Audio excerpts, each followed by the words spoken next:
वैदिक पंचांग दिनांक 25 अक्टूबर 2025, दिन शनिवार, विक्रम संवत 2082, शक संवत 1947, आयन दक्षिणायन, ऋतु हेमंत ऋतु, मास कार्तिक मास, पक्ष शुक्ल, तिथि चतुर्थी 26 अक्टूबर रात्रि 3:48 तक तत्पश्चात पंचमी, नक्षत्र अनुराधा सुबह 7:51 तक तत्पश्चात ज्येष्ठा, एवं शोभन पूर्ण रात्रि तक, राहु काल सुबह 9:30 से सुबह 10:56 तक, सूर्योदय सुबह 6:39, सूर्यास्त शाम 6:05, दिशा शूर पूर्व दिशा में, व्रत पर्व विवरण, विनायक चतुर्थी विशेष। चतुर्थी को मूली खाने से धन का नाश होता है। ब्रह्मोत्व ब्रह्मखंड, वैदिक पंचांग, वास्तविक लाभ पाने का दिन नाग पंचमी 26 अक्टूबर 2025 रविवार को लाभ पंचमी है। कार्तिक शुक्ल पंचमी लाभ पंचमी कहलाती है। इसे सौभाग्य पंचमी भी कहते हैं। जैन लोग इसको ज्ञान पंचमी कहते हैं। व्यापारी लोग अपने धंधे का मुहूर्त आदि लाभ पंचमी को ही कहते हैं। लाभ पंचमी के दिन धर्म सम्मत जो भी धंधा शुरू किया जाता है उसमें बहुत बहुत बरकत आती है। ये सब तो ठीक है, लेकिन संतों महापुरुषों के मार्गदर्शन अनुसार चलने का निश्चय करके भगवत भक्ति के प्रभाव से काम, क्रोध, लोभ, मोह, अहंकार इन पांचों विकारों के प्रभाव को खत्म करने का दिन है लाभ पंचमी। लाभ पंचमी के 5 अमृतमय वचनों को याद रखो। पहली बात है, भगवान हमारे हैं, हम भगवान के हैं। ऐसा मानने से भगवान में प्रीति पैदा होगी। शरीर, घर संबंधी जन्म के पहले नहीं थे और मरने के बाद नहीं रहेंगे, लेकिन परमात्मा मेरे साथ सदैव है। ऐसा सोचने से आपको लाभ पंचमी के पहले आचमन द्वारा अमृत पान का लाभ मिलेगा। दूसरी बात है, हम भगवान की सृष्टि में रहते हैं, भगवान की बनाई हुई दुनिया में रहते हैं। तीर्थ भूमि में रहने से पुण्य मानते हैं तो जहाँ हम आप रह रहे हैं वहाँ की भूमि भी तो भगवान की है। सूरज, चांद, हवाएं, श्वास, धड़कन सब के सब भगवान के हैं।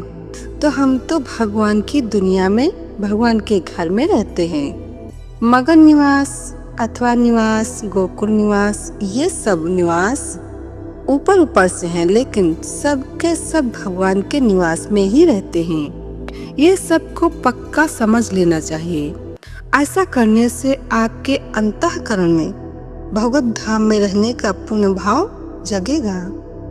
तीसरी बात है, आप जो कुछ भोजन करते हैं भगवान का सुमिरन करके भगवान को मानसिक रूप से भोग लगा के करें। इससे आपका पेट तो भरेगा, हृदय भी भगवत भाव से भर जाएगा। चौथी बात है, माता पिता की, गरीब की, पड़ोस की, जिस किसी की सेवा करो तो ये बेचारा है, मैं इसकी सेवा कर रहा हूँ, मैं नहीं होता तो इसका क्या होता, ऐसा नहीं सोचो। भगवान तो इसका क्या होता, ऐसा नहीं सोचो। भगवान के नाते सेवा कार्य कर लो और अपने को कर्ता मत मानो।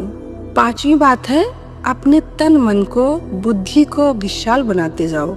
घर से, मोहल्ले से, गांव से, राज्य से, राष्ट्र से भी आगे विश्व में अपनी मति को फैलाते जाओ और सबका मंगल, सबका भला हो, सबका कल्याण हो, सबको सुख शांति मिले, सर्वे भवन्तु सुखिनः, इस प्रकार की भावना करके अपने दिल को बड़ा बनाते जाओ।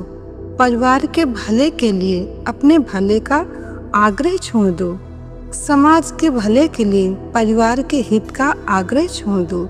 गांव के हित के लिए, पड़ोस का, राज्य के लिए, गांव का, राष्ट्र के लिए, राज्य का, विश्व के लिए, राष्ट्र का मोह छोड़ दो और विश्वेश्वर के साथ एकाकार होकर बदलने वाले विश्व में सत्य बुद्धि तथा उसका आकर्षण और मोह छोड़ दो।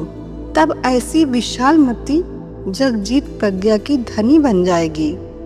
मन के कहने में चलने से लाभ तो क्या होगा, हानि अवश्य होगी, क्योंकि मन इंद्रिय अनुगामी है, विषय सुख की ओर मति को ले जाता है।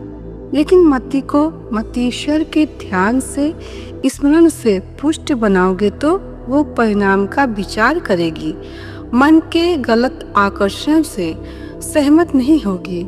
इससे मन को विश्रांति मिलेगी, मन भी शुद्ध सात्विक होगा और मति को परमात्मा में प्रतिष्ठित होने का अवसर मिलेगा, परम मंगल हो जाएगा।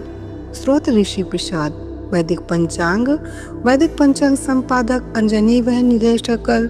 वैदिक पंचांग प्रकाशित सूरत शहर गुजरात। वैदिक पंचांग